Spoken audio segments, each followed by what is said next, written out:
She wasn't simply the first supermodel. She became a symbol of what happens when glamour ignores suffering, drowned by addiction and disease, while the world watched and called it art. Gia, the girl the industry crowned its first supermodel, Gia Carangi, is the stuff of legends. That's right, the same Gia that Cindy Crawford was nicknamed after when she first arrived on the modeling scene.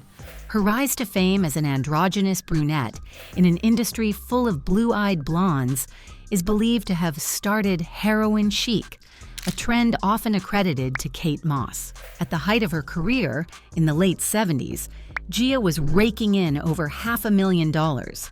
Imagine being Arthur Elgort and Richard Avedon's muse, and you're barely in your 20s. So how did the fashion industry reward its first supermodel? Did they shower her with praise and adoration only to turn a blind eye on her when she was struggling desperately? What was so tragic about Gia's story that made Pulitzer Prize winner Michael Christopher dramatize it into a movie?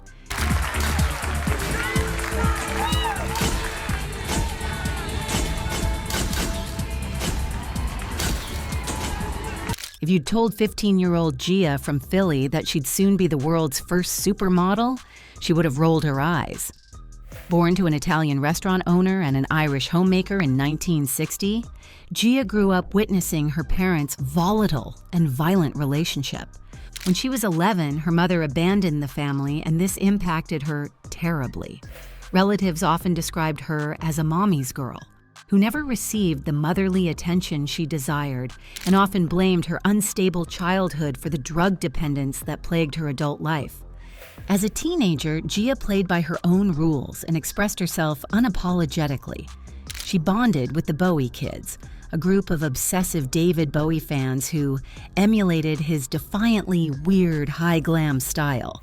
She wasn't afraid to take fashion risks and dress unconventionally, even for the 70s.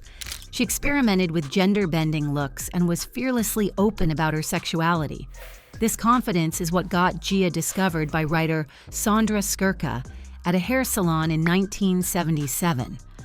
Sandra was friends with Wilhelmina Cooper, founder of the iconic modeling agency Wilhelmina Models, and the rest is fashion history.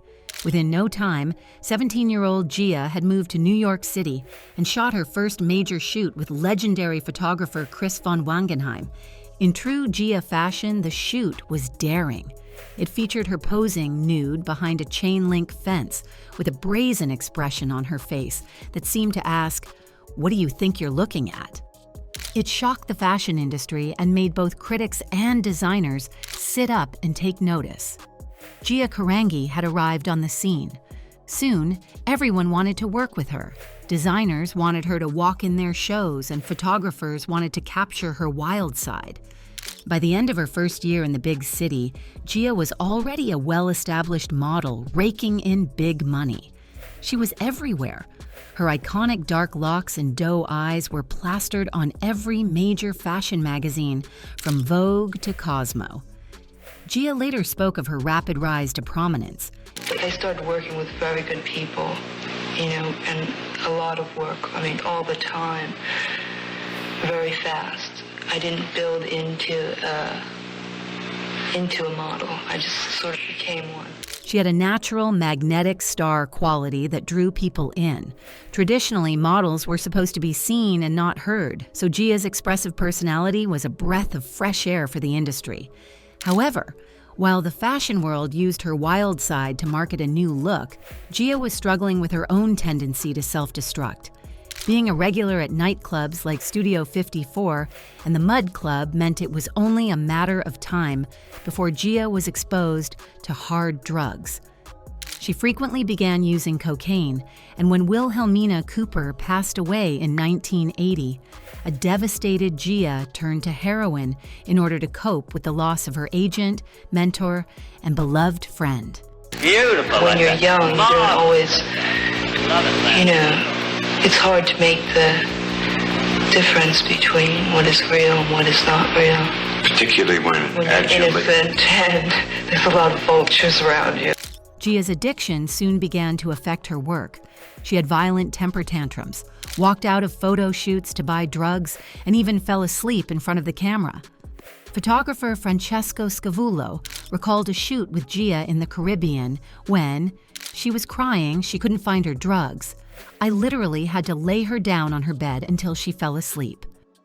Gia was literally spiraling out of control in front of everybody's eyes, and yet no one tried to intervene. Her addiction was so apparent that during her last shoot for American Vogue, she had red bumps in the crooks of her elbows where she had injected heroin. All the editors did was try to airbrush away the needle marks. No one in the industry bothered to arrange for professional help or provide Gia with the resources and support she needed to get better. In fact, the fashion world seemed to celebrate her suffering as art. Gia became the living, breathing origin of heroin chic. She embodied the haunting aesthetic of pale skin, hollowed cheeks, and sunken eyes.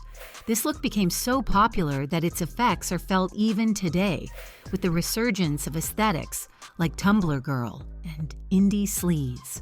By November 1980, the one-time supermodel's career was in steep decline. Jeff here has been telling me that I shake too much, that my nerves are bad, but that's just because I still haven't finished my growing pains, but as soon as I do, I'll be fine. Gia left Wilhelmina Models for Ford, but she was dropped within weeks. Modeling offers soon ceased, and her fashion industry friends refused to speak to her, fearing association with her would harm their careers. The industry had decided Gia's drug problem wasn't quite so fashionable anymore. But Gia wasn't ready to give up on modeling just yet. After undergoing an unsuccessful detox program in 1981, she signed with Elite Models, determined to make a comeback. She appeared on the cover of Cosmo, and a photographer's assistant, Sean Burns, later recalled being shocked by the change he saw in her. What she was doing to herself finally became apparent in her pictures. I could see the change in her beauty. There was an emptiness in her eyes. One day in my apartment, I can remember Gia kind of grabbing me, and her eyes looked like wild. They were like dancing. They looked like flames. And she just grabbed me and she said she had a syringe in her hand and she wanted to shoot me up with it. And I said, "You're out of your mind." She absolutely wore me down and wore me out. All of a sudden I just said, "Go ahead, do it." And she shot me up and I passed out for about 16 hours. She wanted to take me with her on the ride that she was on. To Gia's surprise, big names in the industry still continued to work with her, not in spite of her drug addiction, but because of it. Versace hired her for several campaigns, shot by the legendary photographer Richard Avedon. Gia's behavior during these shoots was a cry for help. She often left because she felt uncomfortable or she was told to leave for using heroin. Her continued attempts to quit drugs were unsuccessful, and living in New York didn't help either. Imagine being a supermodel in your 20s in a city notorious for its nightlife. Do you think the industry used Gia longer than they should have, considering her condition? Yes, they did. She was a mess. She was a total mess. When you're a junkie, you have to be high to perform. So anytime she was booked, anytime she showed up, she was stoned. No matter what she said, she had to be, otherwise she'd be sick. Keep in mind, this was also the 80s, and drugs were practically everywhere. There was a complete epidemic of crack cocaine, while heroin wasn't hard to find either. Drugs were ingrained into culture, and the fashion world was no exception.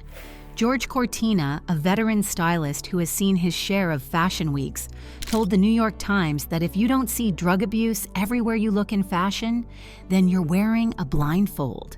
Kind of creeps up on you and catches you in a world that's, none that anyone will ever know except someone that has been there. Needless to say, this environment wasn't the best for a struggling heroin addict like Gia.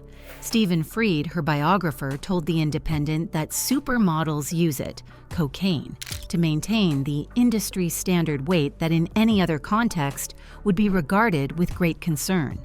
While we're not sure why Gia began using drugs, it could have been to meet these unrealistic beauty standards or to cope with the grueling 12-hour workdays. We can be sure that the abuse was a consequence of her modeling career, and it ended up destroying her. In 1983, less than 6 years after her rise to fame, Gia Carangi left New York for the final time. In late 1985, Gia was hospitalized in Warminster, Pennsylvania, for pneumonia and diagnosed with AIDS-related complex shortly thereafter. By that moment, she had drifted far from the runway, working low-profile jobs, briefly sober, frequently relapsing, and even engaging in prostitution in Atlantic City to fund her heroin habit. The supermodel, who once had a promising career in front of her, was now told she only had a few weeks to live. After nearly a decade of drowning in the waters of addiction, Gia's story finally came to an end. She was barely 26 years old when she passed away in November 1986. No one from the fashion industry attended her funeral despite the fact that they had all profited from her image while she was alive. The world's first supermodel was forgotten almost as quickly as she rose to fame.